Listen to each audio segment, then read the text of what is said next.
Evening पल्सच्या सुरुवातीला नाशिकमधली एक बातमी आपण पाहणार आहोत। भिंत कोसळून एका चिमुकल्याचा दुर्दैवी मृत्यू झाल्याची घटना घडलेली आहे। सातपूर कॉलनीतील ही धक्कादायक घटना घडलेली आहे। सातपूर कॉलनीतल्या कामगार कल्याण मंडळाच्या जवळच असलेल्या एका जुन्या आणि जीर्ण घराची भिंत अचानक कोसळल्यानं एका लहानग्याचा मृत्यू झालाय। उजेर खान असं या चिमुकल्याचं नाव आहे। ही घटना काल संध्याकाळी घडल्याचं समजतंय। परिसरातल्या नागरिकांच्या माहितीनुसार हे घर अनेक दिवसांपासून जीर्णावस्थेत होतं। अचानक भिंत कोसळल्यानं जवळच खेळत असलेल्या उजेर खानला गंभीर दुखापत झाली।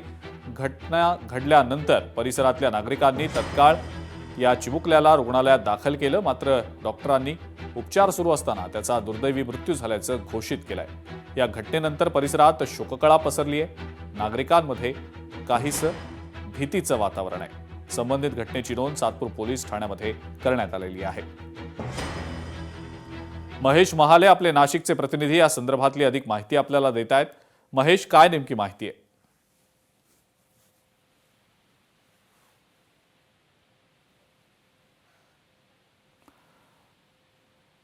महेश, माझा आवाज येतोय आपल्यापर्यंत?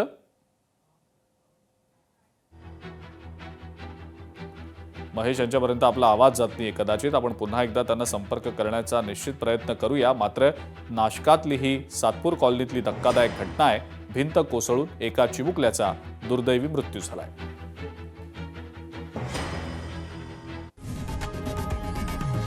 लोकशाही मराठी ऐका, पहा, जागरूक रहा।